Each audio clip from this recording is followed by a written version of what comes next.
modo de ser, de pensar, de agir para melhor. E isso se dá de uma forma gradual, paulatina, e nós vamos eliminando pouco a pouco as nossas más tendências e inclinações. Bom, entendido o que viria a ser a reforma propriamente dita, surge o questionamento: por onde começar minha reforma, né? E para entendermos esse por onde, podemos fazer analogia a uma casa. Suponhamos que nossa casa interior esteja com as paredes rachadas, com um telhado com goteira, com pisos quebrados, pintura mofada, e ainda em seu interior seja uma escuridão total. As janelas estão emperradas, as lâmpadas estão quebradas, a fiação também não funciona, está danificada. Então, vivemos nessa casa toda danificada, toda quebrada, em meio à escuridão. De que maneira nós poderíamos reformar essa nossa casa se nem sequer enxergamos os pontos danificados, os pontos que necessitam de reparo? É possível reformar alguma coisa dessa maneira, no escuro? De certo que não, que será uma tarefa muito difícil reformar uma casa dessa maneira. Então, primeiramente, é preciso luz dentro dessa casa. A luz que nos permita enxergar os pontos críticos necessitados de reparo. Deste modo, espiritualmente falando, é preciso lançar luz ao nosso íntimo, a fim de percebermos os defeitos, as imperfeições de nossa alma. E a luz nós podemos chamar de autoconhecimento. Essa é a luz que deve ser lançada dentro de nossa casa interior. E conforme afirma Caibar Schutel, somente quem sabe os males que possui pode curá-los. A ignorância é um sério entrave à renovação interior. Então, Caibar Schutel vem dizer que se você não sabe os males que você possui, dificilmente você vai conseguir curá-los, né? Então, autoconhecer-se significa estar vigilante, atento, presente interiormente, para que se observe os pensamentos e sentimentos que surgem dentro de nós. E a partir dessa atenta observação, nós constatarmos os nossos vícios, né? As nossas tendências. E podemos, a partir dessa observação, assim perceber: sinto inveja daquela pessoa porque ela tem aquelas características ou aqueles bens materiais que não possuo. Por que me sinto tão inferior àquela pessoa? Não consigo eu enxergar as próprias qualidades que eu mesmo trago. Então, deste modo, a gente consegue perceber a inveja que existe dentro de nós. Lançando luz a essa imperfeição que trazemos, podemos ainda perceber que toda vez que alguém toca em algum assunto mal resolvido dentro de nós, nós nos sentimos acuados, respondemos grosseiramente, de forma impensada, explosiva, desrespeitosa. É preciso investigar por que age dessa maneira com essa pessoa relacionada a tal assunto, e a partir daí trabalhar para ser menos reativo. Isso é autoconhecimento. Podemos ainda perceber porque eu não suporto ver alguém que demora a fazer algo, a desempenhar um trabalho, por exemplo, ou que tem dificuldades em entender aquilo que eu falo, e eu fico impaciente, irritado com aquela pessoa. Talvez falte-me indulgência, talvez falte-me caridade para compreender que cada um tem seu tempo, cada um está no estágio de conhecimento, até mesmo intelectual. Eu posso também perceber como eu me comporto em relação àquele funcionário ou empregado que me ajuda, que trabalha comigo. Estou sempre com um ar de superioridade, usando muitas vezes o meu poder para constrangê-lo e enfatizar o meu domínio sobre ele. Não é essa a chágua do orgulho, da soberba encristada em meu espírito, e que para saná-la é preciso desenvolver a humildade? Posso também observar o impulso incontrolável que trago dentro de mim para o adultério, algo maior que eu, e que se torna ainda mais pungente quando eu estou longe de casa, longe da família. É preciso dominar esses meus instintos se quero cultivar bons relacionamentos. E por fim, posso ainda perceber que sempre que há uma brecha em meu trabalho, busco obter vantagens financeiras, de poder e assim por diante. E muitas vezes uso um desculpismo, uma justificativa de que é comum, todo mundo faz isso, é algo comum, corriqueiro no mercado. Entretanto, essa minha atitude prejudica a organização, prejudica o meu cliente, prejudica o meu chefe. É preciso vencer essa tendência que tenho em obter vantagens indevidas. Isso se chama egoísmo. E ainda perceber, por exemplo, por que estou sempre postergando meus afazeres, minhas atribuições. Uma preguiça imensa me domine quando uma tarefa é passada. Entender por que eu não quero enfrentar essas atividades, trabalhar, né? Então isso é conhecer-se. Conhecer-se é perceber os impulsos e tendências que trago dentro de mim. Impulsos e tendências que vão se manifestar no pensamento e no sentimento. E a partir daí, somente a vigilância constante dentro de nós mesmos vai trazer esse autoconhecimento. Então, se conhecer é essa capacidade de se perceber. Então, se o autoconhecimento é a luz que nós vamos lançar em nossa casa íntima para perceber os defeitos que lá existem, surge agora um segundo passo. Uma vez identificadas as imperfeições, sabendo onde eu devo trabalhar, eu devo agora iniciar a obra, iniciar a reforma. E como devemos conduzir essa reforma? Todos sabemos que uma obra não é fácil. E eu, como engenheiro, sei mais ainda que realmente não é. É mais fácil você fazer uma obra nova do que se reformar uma coisa que já existe. E quem dirá uma reforma dentro da própria casa, convivendo com o barulho e a sujeira constantes? É certo que não será fácil. E é preciso ainda lembrar que as atividades da residência não cessarão. Continuaremos lavando as roupas, cozinhando, estudando, descansando, entre outras coisas. Deste modo, é preciso conduzir a reforma com bastante sabedoria, para não prejudicar, não incomodar demasiadamente o morador daquela casa que somos nós mesmos. Reformar deve ser um processo gradual e cuidadoso para evitar grandes incômodos. E reformar a casa íntima não é diferente. Reformar hábitos, padrões de comportamento, de pensamento, sem dúvida alguma vai causar incômodos. Estancar a goteira da vaidade, descascar a pintura da inveja e vedar a rachadura da ingratidão não será fácil em nosso espírito. É preciso lembrar que esses vícios estiveram conosco por longas encarnações, por muitos anos, e apesar de tudo, hoje eles se encontram mais domesticados possível ao longo da nossa vida espiritual. Ou seja, se hoje eu sou infiel, pode ter certeza que na vida passada eu fui muito mais infiel. Se hoje eu sou orgulhoso, pode ter certeza que nas outras encarnações meu orgulho era ainda maior. Ou seja, estamos hoje na melhor condição das nossas encarnações, da nossa vida espiritual. Portanto, lembrando que esses vícios nos acompanham por milênios talvez, é preciso paciência para sanar tais vícios. Não vai ser da noite para o dia que a gente vai conseguir dominá-los. Mas acontece que nós somos afoitos, queremos tudo para ontem, e podemos talvez querer tocar essa obra muito depressa, num prazo curto, reformar tudo ao mesmo tempo. E aí ficamos irritados quando a obra não está evoluindo conforme esperávamos. Nos cobramos, nos criticamos, nos torturamos psicologicamente. Mas é preciso lembrar do morador que lá vive. Será que ele aguenta todo esse incômodo de uma vez só? Será que nosso ser, nossa alma, suporta remover todo o egoísmo, todo o orgulho, todo o mal de uma só vez?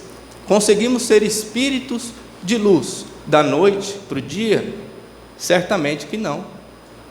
Até porque a remoção desses males virá muitas vezes por meio de provas e expiações que ainda não estamos capacitados para suportar.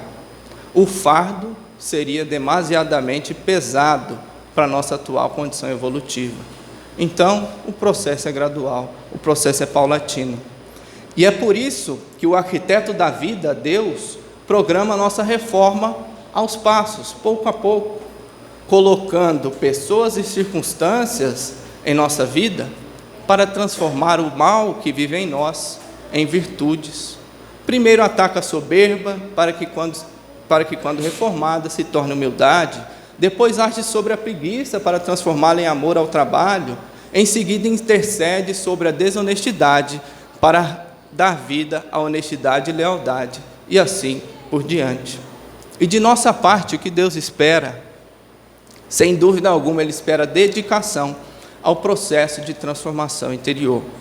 Quer ainda que tenhamos alto amor, alto respeito e aceitemos nossa atual condição de imperfeições, a fim de não transformar reforma íntima em tortura íntima, que é o que muitas vezes acontece em nosso processo de reestruturação.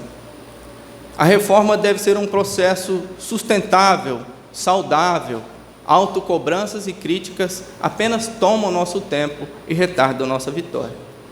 E nesse sentido, Joana de Ângeles traz uma importante reflexão, o conceito da resignação dinâmica, em que ela coloca a aceitação do problema com uma atitude corajosa de o enfrentar e remover-lhe a causa. E o que ela quer dizer com isso?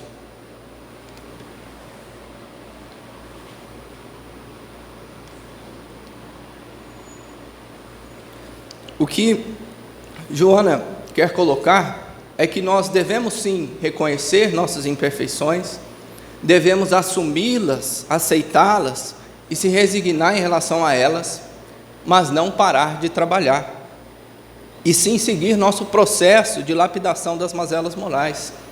Eu reconheço o meu orgulho, eu reconheço meu egoísmo, reconheço a minha tendência à preguiça e assim por diante, mas eu não me conformo com isso. Eu sigo o meu trabalho de lapidação dessas imperfeições que trago. E o que muitas vezes acontece é que, ao iniciarmos esse processo de autoconhecimento e constatação das deficiências de nossa alma, nós muitas vezes paralisamos, desistimos quando vemos as tamanhas imperfeições que ainda trazemos. E às vezes deixamos o processo de lado, pensando que não seremos capazes de nos reformar. Mas é preciso fé e perseverança para que transformemos nossa casa íntima. E quais seriam as ferramentas da transformação interior? Martins Peralva, em Estudando o Evangelho, indica 3 ferramentas imprescindíveis para a execução da nossa reforma íntima: estudo, meditação e trabalho. Ele coloca. E quando se fala em estudo, precisamos saber o que estudar, né? E Martins Peralva assim fala: o estudo se obtém através da leitura do Evangelho, dos livros da doutrina espírita e quaisquer obras educativas, religiosas ou filosóficas que levem a projetar a mente na direção dos ideais superiores. Ou seja, o que o Martins Peralva quer dizer é que nós precisamos entender os ideais superiores, precisamos saber quais são esses ideais superiores. E, obviamente, quem trouxe esses ideais para nós foi Jesus, por ser a ponte entre nós e o Criador. Ele próprio afirmou: eu sou o caminho, a verdade e a vida, ninguém vem ao Pai, senão por mim. Deste modo, fica claro para nós que Jesus é o guia, é o projeto seguro da nossa reforma. É sobre ele que nós devemos nos embasar. Devemos seguir esse projeto dele para transformar a nossa casa. E ele, sem dúvida, é a excelência. É o melhor acabamento, o mais fino, o mais vistoso, o de maior qualidade que podemos aplicar em nossa habitação interior. Isto é, ele é a máxima expressão da humildade, da fraternidade, da liberdade e de todas as virtudes que nós devemos cultivar em nosso espírito. E para melhor exprimir esse raciocínio referente à importância do estudo como ferramenta primordial da reforma íntima, podemos assim pensar: de que modo eu faço uma viagem sem saber o destino. Não chego a lugar algum, perco meu tempo, meu combustível e ainda me canso. Assim, como posso reformar meu íntimo, meu espírito, sem um destino, sem saber onde quero chegar? Perderemos encarnações preciosas, nosso tempo, nosso ânimo. Por isso a importância dos estudos, dos ensinamentos de Jesus e outras obras educativas, porque Ele é o guia, Ele é o destino aonde nós queremos chegar. E quem está distante do Evangelho, distante dos estudos, está, portanto, numa viagem sem destino, sem rumo, perdendo seu precioso tempo com coisas efêmeras. Daí a importância de conhecer e estudar o Evangelho. Quanto à meditação, Martins Peralva ressalta: através da prece, na meditação, obterá o homem a fé de que necessita para a superação de suas fraquezas, e a esperança que lhe estimulará o bom ânimo na arrancada penosa, bem como o conforto e o bem-estar que lhe assegurarão nos momentos difíceis o equilíbrio interior. Então, Martins Peralva quer dizer que é preciso, portanto, meditarmos, refletirmos sobre as nossas imperfeições e, uma vez identificadas e iniciado nosso trabalho interior, respaldar nossa caminhada na fé em relação a Deus, para que nós não percamos nosso equilíbrio. É isso que ele quer dizer. E, por fim, quanto ao trabalho, ele coloca: através do trabalho material, dignifica-se o homem no cumprimento dos deveres para consigo mesmo, com a família, com a sociedade que participa. E pelo trabalho espiritual, exerce a fraternidade com o próximo e aperfeiçoa-se no conhecimento transcendente da alma imortal. Então, a última ferramenta é o trabalho propriamente dito: trabalho exterior e trabalho interior, trabalho material e trabalho espiritual. E nessa linha do trabalho, sempre que surgir dúvidas quanto ao trabalho que estamos fazendo ao nosso redor, com as pessoas, nos relacionamentos, quanto à nossa conduta, Kardec nos sugeriu: quando estiverdes indecisos sobre o valor de uma de vossas ações, inquiri como a qualificaríeis se praticadas por outra pessoa. Se censuras em outra pessoa, não poderia ter por legítima quando for do seu autor, pois que Deus não usa de duas medidas na aplicação de sua justiça. Então, o que Kardec quer ponderar é o seguinte: se eu quero saber se a minha conduta é nobre, se ela está alinhada com o bem ou não, faça o seguinte: projete essa conduta em outra pessoa. Se essa outra pessoa estivesse fazendo aquilo que eu estou fazendo, será que eu olharia essa pessoa com bons olhos? Será que eu consideraria justa, correta essa ação desse indivíduo? E se a resposta for não, pode ter certeza que você está agindo errado, porque Deus não usa de duas medidas na aplicação de sua justiça. Ou seja, se vale para mim, vale para o outro e vice-versa. Não tem privilégios. É assim que Deus nos enxerga.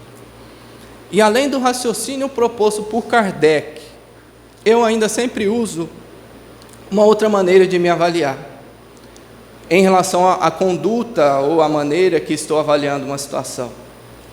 Da seguinte maneira: eu poderia contar para todos o que fiz sem constrangimento, sem vergonha? Contar para meu cônjuge, para meus pais, meus colegas de trabalho, meu cliente, meu chefe, para a sociedade de um modo geral? E se a resposta é não, seria importante avaliar a conduta ou a ideia que você está tendo, que se tem. Porque quem está agindo no bem não tem motivos para se envergonhar. Então, quando a gente quer saber se o que a gente vai fazer ou está pensando em fazer está alinhado com o bem, ou o que fizemos, pergunte-se se eu poderia contar isso para qualquer pessoa sem constrangimento algum. Se nós estamos querendo esconder algo ou temos vergonha, pode saber que essa ação não é boa. Então, essa é uma outra maneira de avaliar nossa conduta. Por fim, uma outra ferramenta seria o querer, a vontade. Ou seja, é preciso ter fé, vontade ativa para superar aquilo que nos prende. E já nos foi dito que a fé remove montanhas. Portanto, a fé ativa, no sentido de se transformar, trará essa transformação que tanto se almeja. Bom, um outro ponto que deve ser levantado é a dificuldade dessa reforma, e que Emmanuel, em Caminho, Verdade e Vida, comenta sobre isso da seguinte maneira: o trabalho de purificar não é tão simples quanto parece. Será muito fácil ao homem confessar a aceitação de verdades religiosas, operar a adesão verbal a ideologias edificantes. Outra coisa, porém, é realizar a obra da elevação de si mesmo, valendo-se da autodisciplina, da compreensão fraternal e do espírito de sacrifício. Então, o que Emmanuel quer dizer é o seguinte: é fácil, talvez, eu ir na igreja, eu ir no centro espírita, todo fim de semana e assim por diante, e achar que já está tudo bem, que eu já estou salvo, que eu já fiz a minha reforma. E outra coisa, porém, é realizar o trabalho ativamente em si. Então ele diz que são coisas totalmente diferentes. Uma coisa é eu ir aprender, eu ir num culto religioso, e outra coisa é eu trabalhar interiormente na minha própria reforma. Essa sim é muito mais difícil, exige autodisciplina e espírito de sacrifício. É isso que ele quer dizer. E em relação a essa dificuldade da reforma, temos o exemplo marcante de Paulo de Tarso, que de perseguidor e assassino de cristãos, ele vai então ser convertido às portas de Damasco, com um chamado direto de Jesus. E a partir daí, vai viver diversos sacrifícios e testemunhos em nome do Evangelho, transformando-se em importante divulgador dos ensinamentos do Mestre. Sem dúvida, essa transformação interior de Paulo, essa transformação íntima, essa reforma por que ele passou, não foi nada fácil. E ele, obviamente, colheu os frutos disso após seu desencarne. E cabe a nós também ter a mesma coragem que Paulo teve, de deixar o homem velho que trazemos e nos renovar. Bom, e Deus em relação a esse nosso processo de reforma? Como será que ele observa, como que será que ele percebe tudo isso? Sabendo que Deus é onisciente, ele naturalmente conhece nossas imperfeições, sabe das dificuldades que trazemos. E ele é tal qual o Pai, que ternamente, amorosamente, observa a criança que dá seus primeiros passos e ainda tropeça, que fala as primeiras palavras sem ainda dominar o idioma. É assim que Deus nos observa, como crianças que aos poucos estão ganhando independência e sabedoria, e Ele naturalmente se alegra com esse nosso processo de crescimento. Ele nos ama apesar de todas as nossas imperfeições e está compromissado com nossa reforma. Não em vão vai colocar à nossa volta pessoas e circunstâncias difíceis que necessitamos para aprender. Não em vão criou Ele uma lei de causa e efeito que retorna para nós nosso próprio mal despendido para nos reeducar. Assim, todo o universo conspira para o nosso aperfeiçoamento. E diante disso, deste modo, é justo que nós, em nossos momentos de recolhimento, de intimidade com Deus, abramos nosso coração ao Pai, assumindo as dificuldades que já enxergamos em nós, como o egoísmo, a inveja, o ciúme, a soberba e as diversas tendências que trazemos. E nessa humildade nossa com relação ao Criador, pedir ajuda ao nosso Pai, que quer sim nos ensinar a andar, que quer sim estender suas mãos dadivosas para nos apoiar e nos alicerçar os primeiros passos, para que Ele, pedindo a Ele, para que Ele nos dê coragem, esperança e força para resistir às nossas más inclinações, e que nos permita a limpeza do mal que ainda existe em nós. Mas o que acontece muitas vezes é que nos momentos de intimidade com Deus, nos momentos em que abrimos o coração para Ele, nós pedimos que Deus mude as circunstâncias, tirem as pessoas da nossa vida, para que tudo isso fique bom para mim, para que tudo se resolva. Pedimos para que o mar se acalme para nós navegarmos. Mas não é esse o propósito de Deus para nós. Ele quer que adquiramos capacidades interiores, fortaleza. Não à toa estamos em um mundo de provas e expiações para desenvolver tais capacidades. Até porque, se nós já tivéssemos essas capacidades, não estaríamos aqui na terra. Então, ao rogar a Deus, roguemos sim capacidade interior para lidar com as situações exteriores. E é certo que, havendo merecimento, não faltará ajuda do alto. Pois já foi dito que não há um filho que, pedindo um pão, receba uma pedra de seu pai. E sem dúvida, o que pedimos é bom, é o melhor que o nosso Pai pode esperar de nós. Pedimos a renovação moral, a cura de nosso espírito. Entretanto, é imprescindível a nossa parte, o nosso trabalho. E saibamos que Deus sonda o nosso íntimo. Sabe Ele cada atitude, cada intenção, cada sentimento que nutrimos, seja ele bom ou mal. Sabe Ele também o esforço, a vontade que nós despendemos em fazer o bem para o próximo, bem como o esforço, a vontade que despendemos para nos transformar intimamente. E por menor que seja o nosso impulso para o bem, Deus sabe, observa e aguarda o momento certo para nos devolver multiplicado todo o bem que emanar de nós.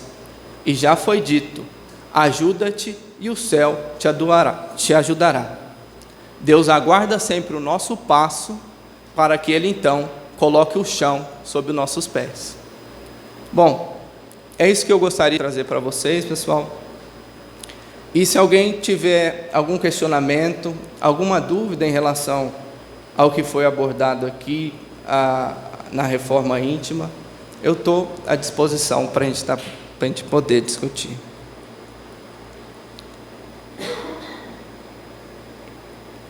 Se não, posso fazer a oração, Valdomiro, e encerrar?